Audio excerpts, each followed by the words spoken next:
One of the key messages I try to emphasize in my videos is the importance of relying on your support system. Surrounding yourself with the right people is crucial, not just for your weight loss journey, but for every aspect of your life. Today, I want to dive into the significance of the people we choose to have around us. When we feel stuck or lost, it's essential to ask yourself, is it me, or is it the people I surround myself with that are holding me back, or even sabotaging my success? Stick around, and we'll discuss how the right or wrong people can dramatically impact our progress and overall well being. Understanding this can make a huge difference in not only achieving your weight loss goals, but in so many aspects of our lives.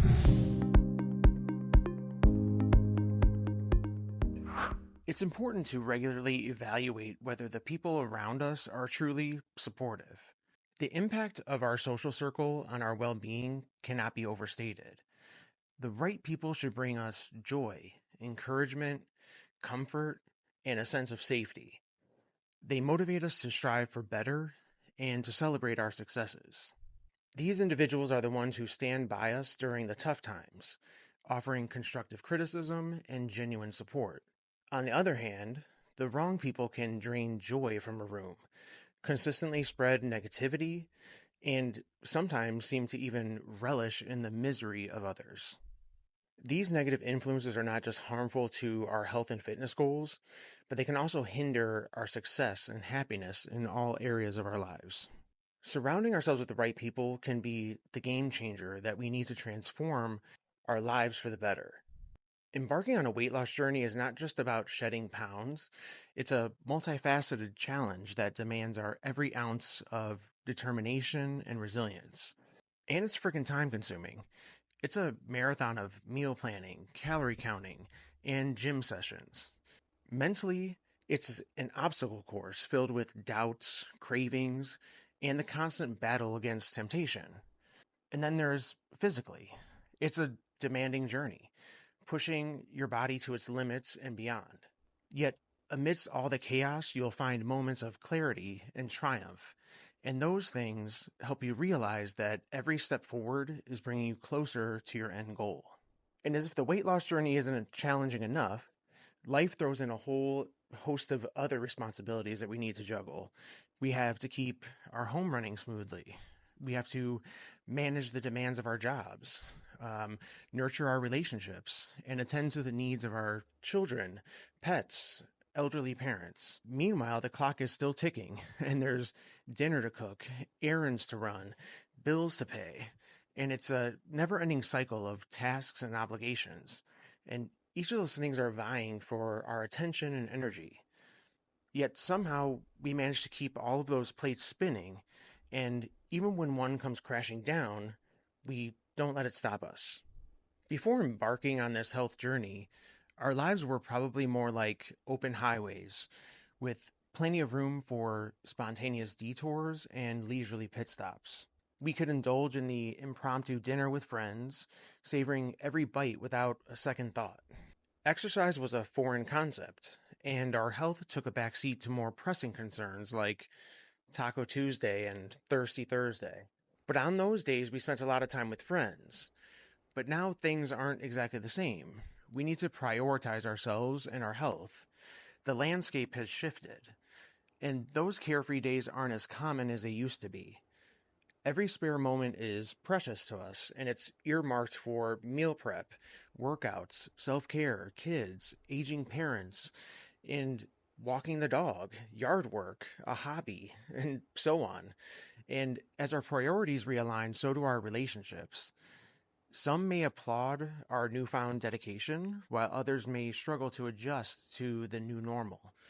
But amidst all of the upheaval and change, one thing should always remain clear, and that this journey is about reclaiming control of our lives and prioritizing our own well-being above anything else. And it's the only way that we are going to be successful at this long term. People come into our lives for all kinds of reasons. There might be friends we made at work, friends we met at school, friends we met at the bar, childhood companions, or their relatives. And these connections can be meaningful and impactful, shaping different stages of our lives. But just because someone has been a part of our life doesn't necessarily mean they need to remain there forever. Initially, this might sound harsh, but a lot of you know what I'm talking about, and it's just a natural part of life's journey. We can wish someone well and genuinely want the best for them without allowing their presence to negatively influence our own happiness. We can wish them well from a distance. Friendships and relationships can span decades, or they might be significant only for certain periods of our lives. And some relationships just do not adapt as we grow and change. And that's okay. We can't feel bad about outgrowing people or realizing that we are just not in the same place as we may have been when we originally connected. Recognizing when it's time to step away from a friend or even a relative is crucial for your well being. And for me, the signs are pretty clear. And one big one is when you share good news or an exciting development in your life, a true friend or supportive relative will share in your joy. And if instead they respond with jealousy, bitterness, or indifference, for me, that's a red flag. Genuine care and affection should never manifest as envy or resentment. And for instance, when my friends achieve something or experience success, I genuinely feel happy for them. I want my friends to succeed. And if someone in your life is jealous of your achievements, they do not truly wish for your success. Such negativity, regardless of whether it comes from a lifelong friend or a family member, is not good or motivating and can be detrimental if the negative person does not know how to deal with their negative feelings in a positive way. There are people out there who genuinely do not want you to succeed and will go to great lengths to see that you do not. And we deserve to surround ourselves with people who uplift us and celebrate our successes, not those who want to bring us down or begrudge our happiness. And I'm not saying that we all do not get jealous at times. I think it's natural to get jealous or feel a bit envious. But it's one thing to say to yourself that you hope to have what someone else has someday. And it's a whole other thing to think that someone that you claim to love or care about does not deserve their good fortune or successes. That is a problem. This principle has been particularly relevant in my relationship with my own father. And although I harbored no ill will towards him at all, there are fundamental issues that have created a rift between us. And this is just a small part of it, but something that can apply to any relationship. And for example, when we share something that we are excited about and the other person dismisses it or compares it unfavorably to someone else's achievements, it becomes obvious that they are not truly supportive. For example, say you buy a house. Well, this person will say, someone else bought a house that is so much better and nicer. Or if you buy a new car, well, so and so just bought a car for their kid that is twice as expensive. And eventually, you just need to say, go be with them if they're so amazing. I don't care anymore. You know, we should never have to doubt someone's loyalty or love for us, especially our own parents or other family members. If you find yourself questioning the support of someone, it's a significant indicator that the relationship may no longer be healthy or beneficial. It's important to prioritize relationships that nourish your spirit and let go of those that do not. It's not easy, but at some point you just have to get off that hamster wheel because it's not taking you anywhere. And all you end up doing is just going around in that same circle. And in life, there's always people who talk a good game, but those words need to be backed up with actions. True friends are the ones who support you, not just with words, but with tangible actions. Hitting like on a Facebook post is literally the bare minimum anyone can do. And if that's all you give, that's all you should expect from me in return. I rarely tell people about my YouTube channel because more often than not, I find it pointless. And people often claim that they support you, but they can't spare 10 to 30 minutes to watch any of your content, even if they will readily support a stranger. And that's fine, to each their own. I deeply appreciate my ride or die friends who watch and support me. They know who they are. And however, genuine support goes beyond the minimal gestures. And these days, I only give what I get in return. And to be honest, if anyone wants to truly know who I am or how I feel about things, they can just watch these videos. And I genuinely try to put a lot of effort into writing out what I feel because I'm not good at talking about feelings. So I can honestly say that people who watch these videos probably know me better than people who talk to me regularly. And that's sad, but it's honest. So a few years ago, I had a small business where I was creating furniture and other items reclaimed from old industrial items and pallet wood and soy candles and picture frames, lamps, tables, shelves, and so on. And I applied and got accepted into a curated flea market, which was a big deal for me. It wasn't easy to get into.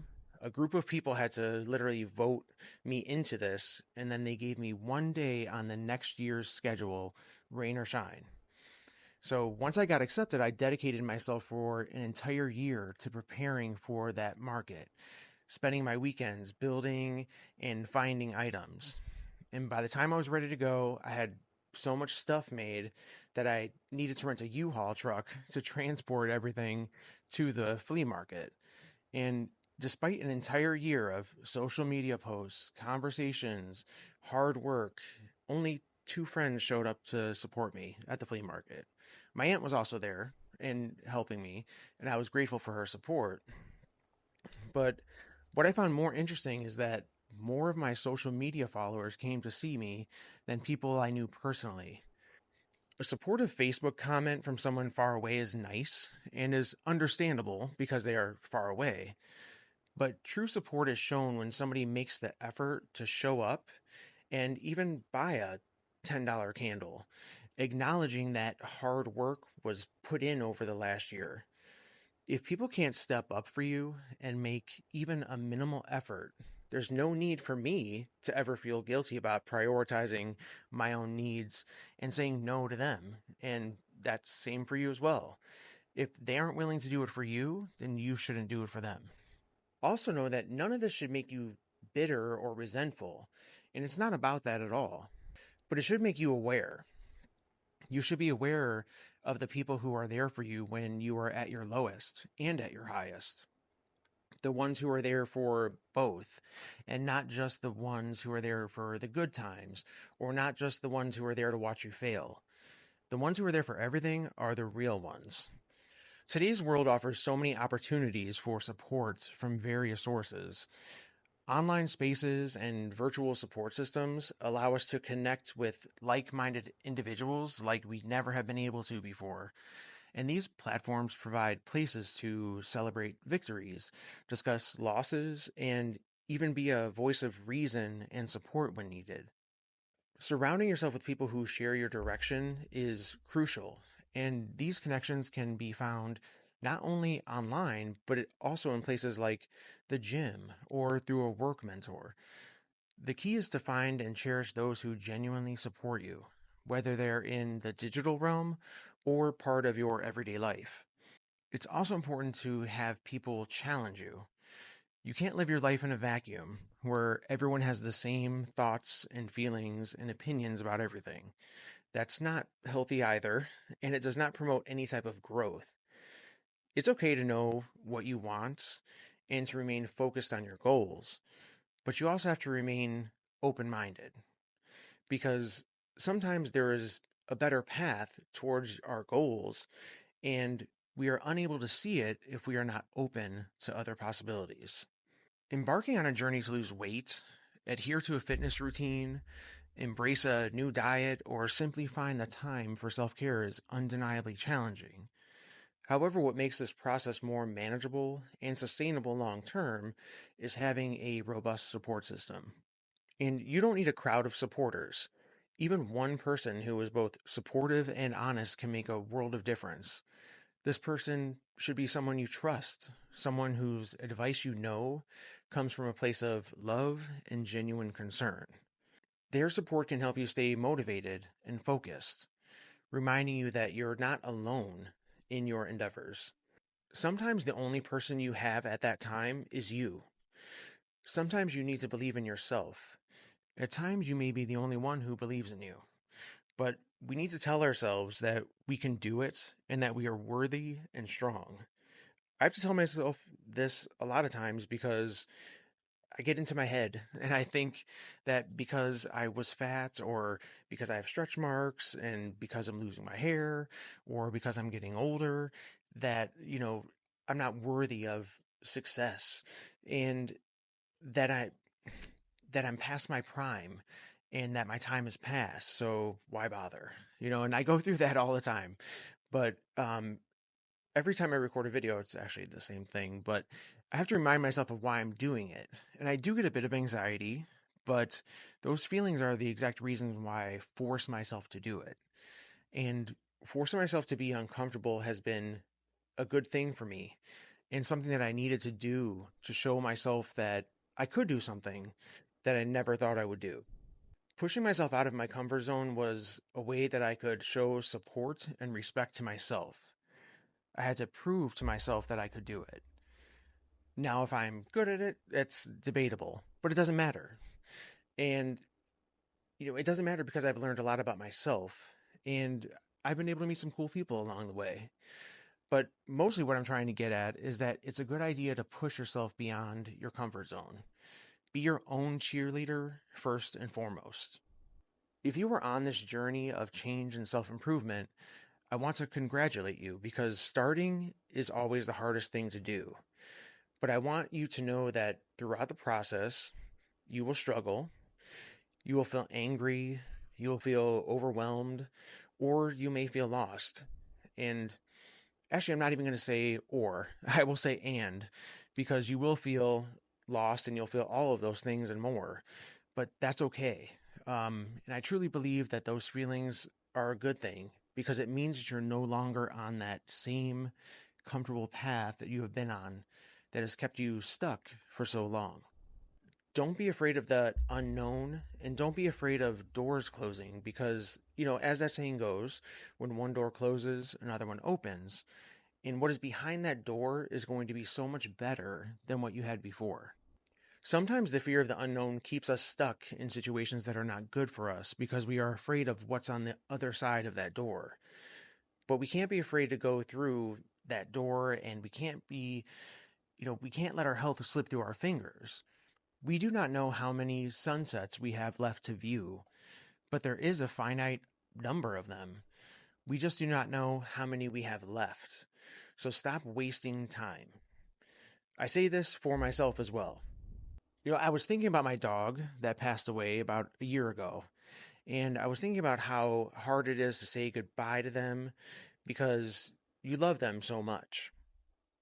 But because we love and respect them, we are there for them, and we do our best to make sure that that their passing is painless and it's surrounded with love. And at that moment, we tell them that it will be okay. We'll kiss them, we hold them, we pet them, we smell them, and knowing that it's the last time we're going to smell them, and hoping that we'll remember that smell and remember how they feel. We go through this because we love and respect them. We appreciate all that they have given to us. Thinking about that made me think about why we don't treat ourselves and our own bodies with that same love and respect. We're still alive, and we still have an opportunity with each day that we wake up to appreciate what we have been given. We are the most aware of our own health when we are in the presence of illness, and we are most aware of our own mortality when we are in the presence of death.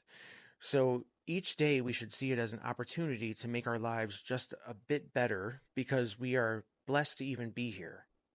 If you feel lost or need motivation and encouragement, don't forget to lean on your support system and always feel free to reach out in the comments below. I truly believe that if we support each other, there is nothing that we can't accomplish. Thank you for watching.